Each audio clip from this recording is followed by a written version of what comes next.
지난 시간에 누가복음 6장 14절 언급하면서 그럼 정리를 어떻게 했냐면 이름의 의미를 따라서 문장을 만들어 해석해보는 그런 것을 한번 생각을 해봤어요. 그래서 이 네 사람 몇 명입니까? 6사람이잖아요. 이 6사람, 이 6사람의 이름을 정리해서 일을 하면은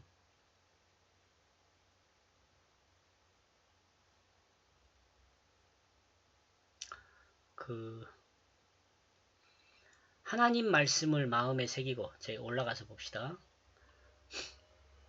시몬이 듣다고 베드로가 반석이거든요. 그러니까 시몬 하나님 말씀을 듣고 마음에 새긴 사람은 안드레가 남자니까요. 사람은 그 말씀을 붙들고 그 말씀을 붙들므로 하나님의 사랑을 받는다. 이렇게 정리한 거죠. 그리고 빌립이란 사람은 말이라는 여기 지금 이건 헬라어잖아요. 히브리어에서는 빌립이란 말이란 부분이 세페르라 그래요. 기록하다라는 말에 서기관을 이야기할 때도 그 세페르라는 말에 의해서 기록이 되어 있거든요. 그러니까 이 말이란 말, 타는 말과 우리 기록하다라는 것이 똑같아요. 문자가 똑같아요. 소리도 똑같아요. 그런 점에서 이 말타기를 좋아하는 자라고 이렇게 헬라어에서는 되지만 제가 생각할 때는 기록하기를 좋아하는 사람 이렇게 생각을 해보는 거죠. 만약에 이것이 좀 의미를 전달하는 것이 이런 쪽으로 됐다면은 아마 하나님의 말씀을 마음에 새기고 사람이 하나님 말씀을 붙들면은 하나님의 사랑을 받고 하나님을 사랑받는 자는 또 말씀을 기록하고 또 뭐예요? 농사 짓는 사람 이렇게 또 가버릴 수도 있지만 지난번에 그렇게 이야기했지만 이 땅을 기경하는 거죠. 땅을 기경하는 거죠. 땅. 사람이죠. 땅이나 사람이나 같아요. 성경에서 이야기할 때는 아담이 흙이란 말이잖아요. 땅을 기경하는 사람 이렇게도 생각해 볼 수 있습니다.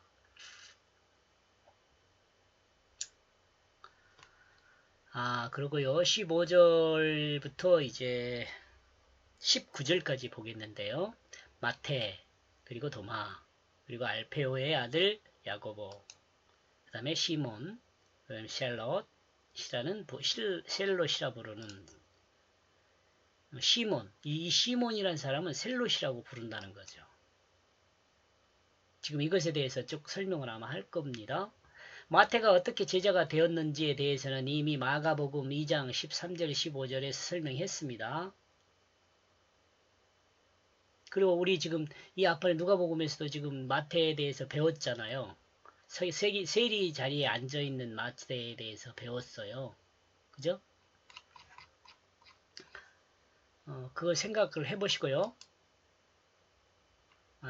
세리의 자리에 있는 마태에 대해서 생각을 해보시고 어떻게 마태가 예수님의 제자가 되었는지는 한번 생각을 해보세요. 그리고 그는 레위 사람으로 세관에 앉아있던 사람입니다. 히브리식으로 마따디아입니다. 이 이름이 원래 마태가 아니고 마따디아.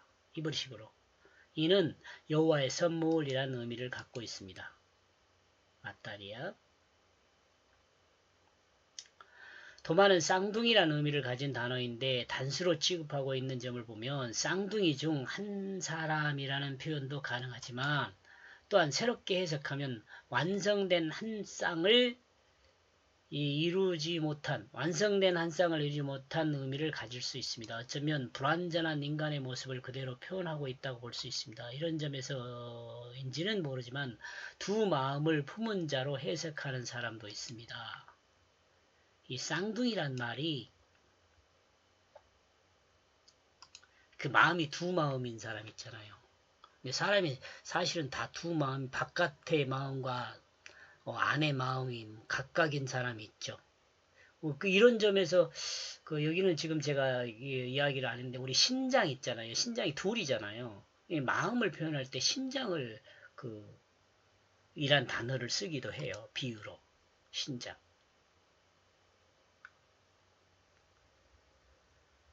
알페오는 바꾸다, 교환하다의 의미의 단어입니다. 이는 세베대의 아들이 아닙니다.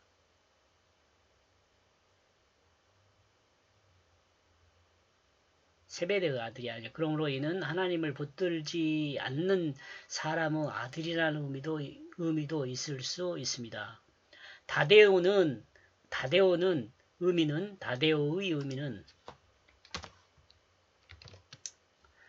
칭찬함이라는 의미로 불확실한 단어입니다. 이게 확실한 단어는 아니라는 거예요. 불확실한 단어의 근거를 가지고 있어요. 성경은 이 불확실한 단어를 사용하면서 다음과 같은 의미를 전달하고 있습니다. 다데오는 이런 내용은 사전에서 가지고 온 거니까 여러분 사전 한번 찾아보세요. 다데오는 예수를 판 가롯신 유다와 구별되는 다른 유다를 의미합니다. 이 다데오가 유다인데 예수님을 판 가롯 이 유다 있잖아요. 그 유다가 다른 유다예요. 이 다데오라는 사람이 유다로 표현되기도 한데 예수님을 판 가롯 유다와 구별된 유다라고. 유다라는 이름은 같지만 셀롯인 유다하고 셀롯인 이 유다는 다르다는 거예요.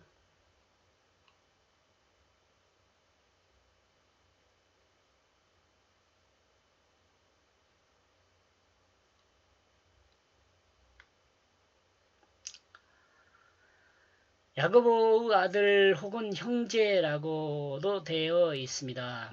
마태복음 10장 3절의 본문에 다데오라고도 하는 네이라고 되어 있는 사본이 있다고 합니다. 히브리어나 아람어로 레브는 마음의 뜻이고 아람어 다드는 어머니의 가슴의 뜻으로서 다데오도 레이도 사랑스러운 아이의 뜻이라 합니다. 이는 어머니의 마음에 사랑스러운 아이란 의미입니다. 이러므로 야고보는 하나님을 붙들지 않는 사람도 부르셨고 어머니의 사랑을 받는 자도 부르셨다는 것을 생각해 볼 수 있습니다.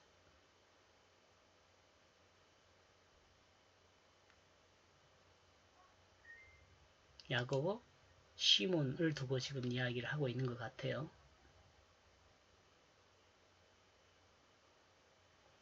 셀롯이라 부르는 시몬의 이름의 의미는 열정적인과 듣다는 의미를 가진 이 듣다는 시몬이고요. 셀롯이라는 말은 열정적인. 적어줘야겠군요.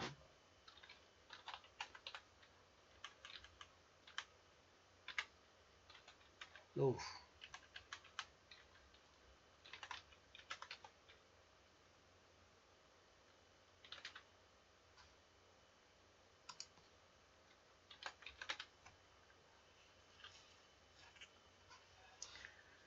이렇다는 거예요. 셀롯이라 부르는 시몬의 이름의 의미는 셀롯은 열정적인, 또 시몬은 듣다는 의미를 가진 단어로 된 이름입니다. 노아의 아들로 함의 후손인 가나안은 버림받은 백성으로 대표할 수 있습니다. 그러나 하나님 말씀을 열심히 듣는 가나안을 예수님께서 복음을 전하는 예수님의 제자로 세우셨다는 것은 의미하는 바가 있다고 봅니다.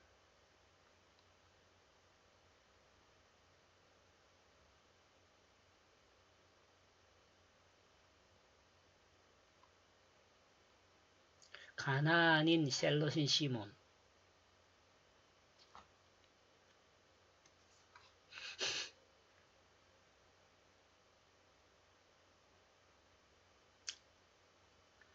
이 이름들의 의미를 합하여 생각하면 하나님의 선물을 받은 두 마음을 가진 사람의 마음이 바뀌어 하나님을 붙들고 그 말씀을 열광적으로 따르는 사람이란 의미를 생각해 볼 수 있습니다.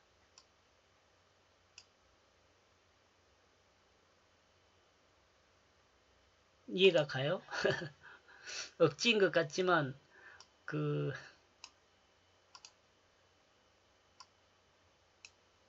이 이름들만 통해서 예를 들면 우리에게 하나님 말씀으로 지금 이 이름만 줬다면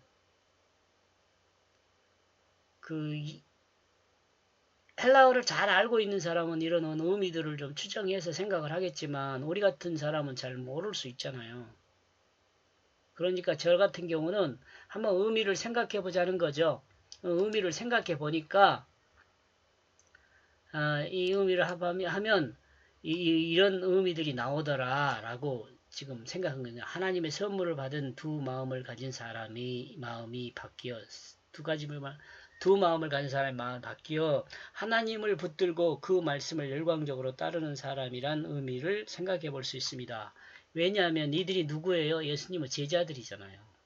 예수님의 제자들을 지금 이야기하고 있잖아요. 그리고 16절 그리고 야고보의 아들 유다를 그리고 가롯 유다를 이는 반역의 원인이 되어졌다. 유다는 야고보의 아들이다. 하나님을 붙들고 찬양하다는 의미를 생각해 볼 수 있습니다. 유다가 하나님을 종려나무 그러면 두 손 이렇게 이야기할 수 있거든요. 찬양도 의미를 드러내요. 가롯 유다는 규명한 손을 사용한 의미의 유다와 사람과 도시를 합성어 합한 합성어 가룟이다. 이 가룟 유다를 생각하면 하나님을 찬양하는 도시 사람이라는 의미로 생각할 수도 있습니다. 또한 가룟 유다란 이름을 소개하면서 남자다운 도시 사람이라고 표현하고 있음 외에는 전혀 짐작할 수 없는 내용을 곧바로 소개하고 있습니다. 갈릴리와 사마리아를 구별한 유대 지방을 이르는 말로 유일한 유다인이라고 볼 수 있습니다. 유일한 유다인. 갈릴리 지방과 사마리아 지방에 있는 제자들이 대부분이잖아요. 예수님. 네, 유대 지방에 있는 유일한 유다인이라고 볼 수 있다는 거죠.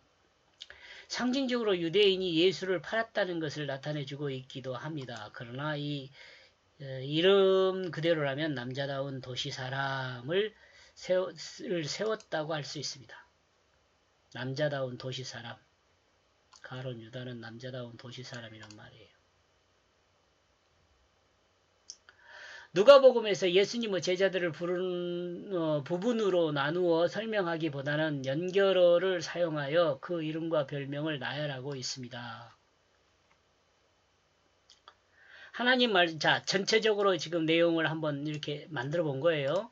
하나님 말씀을 듣고 마음에 새겨 붙드는 자를 하나님은 기뻐한다는 의미를 생각할 수 있습니다. 그리고 어부와 군인, 상인과 농부도 예수님의 제자가 되었다는 것을 생각할 수 있습니다. 그리고 하나님의 선물을 받은 두 마음을 가진 사람의 마음이 바뀌어 하나님을 붙들고 그 말씀을 열광적으로 따르는 사람이라는 의미를 생각해 볼 수 있습니다. 그리고 하나님을 붙들고 찬양한 도시 사람이 주님을 배반했다는 것을 생각해 볼 수 있습니다.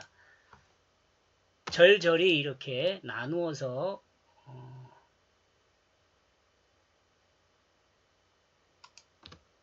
한 것이니까 이걸 이렇게 구분을 해봅시다.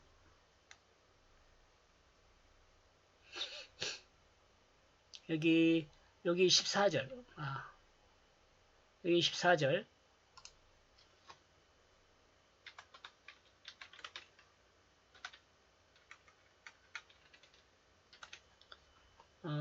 그 다음에 15절이죠. 그 다음에는 14절 후반부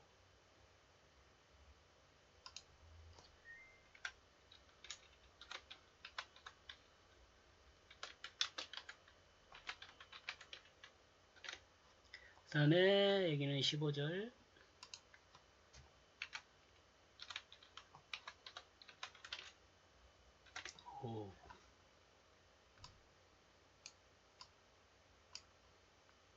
그 다음에 여기는 16절입니다.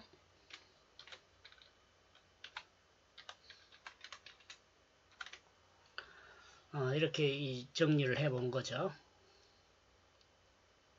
다음에 17절.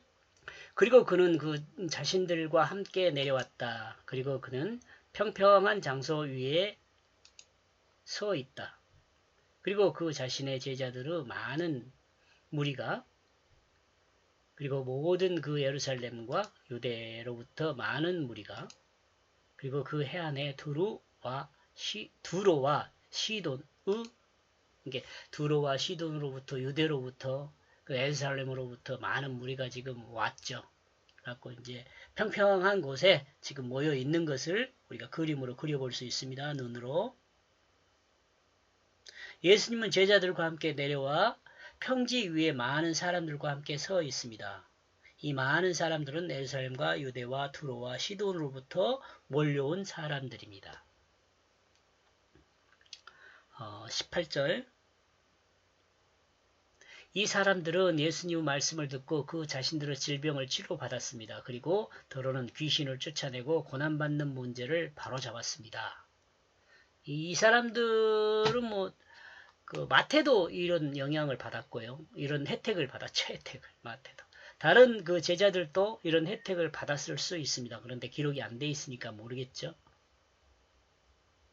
19절. 그리고 그 모든 무리가 그 자신을 여기서 그 자신은 예수님입니다. 만나기를 원하고 있습니다. 왜냐하면 그 자신으로부터 그 능력이 나오기 때문에 때문입니다. 그러므로 그리고 그들 모두가 고치게 된다. 그러니까 예수님으로부터 능력이 나와서 그들의 문제를 해결하니까 많은 사람들이 예수님을 향하여 모여들게 되었다라는 의미이죠. 모든 사람이 예수님을 만나기를 원합니다. 왜냐하면 치료하는 능력이 예수님으로부터 나오기 때문에 그렇습니다.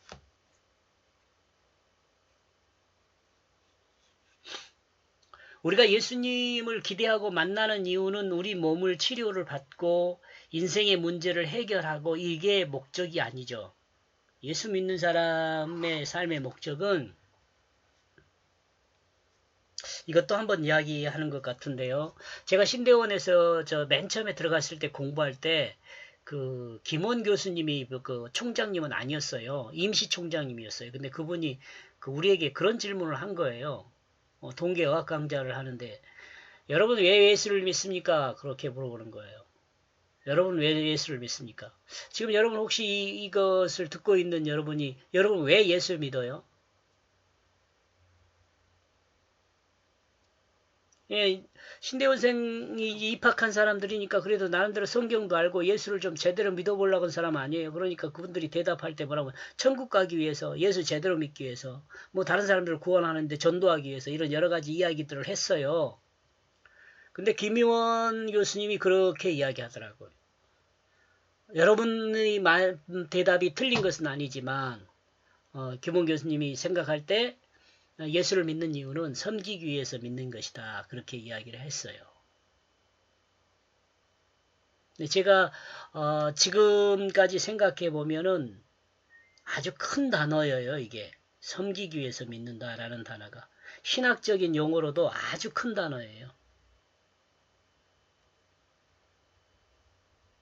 나중에 이제 또 기회가 있으면 제가 지금까지 유튜브 방송에 많이 섬긴다는 말에 대해서 설명을 했기 때문에 왜 그 단어가 큰 단어인지를 여러분 알 것으로 이해를 합니다. 이렇게 해서 12절에서 19절까지의 내용을 정리를 하면 말씀을 듣고 붙든 사람은 말씀의 능력이 나온다. 말씀을 듣고 말씀을 붙드는 자는 말씀을 듣고 붙든 사람은 말씀의 능력이 나온다. 의미가 좀 깊이 있어요. 그냥 이렇게 그냥 한 문장으로 쫙 읽고 지나갈 내용이 아니에요. 이게 여기까지 보겠습니다. 고맙습니다.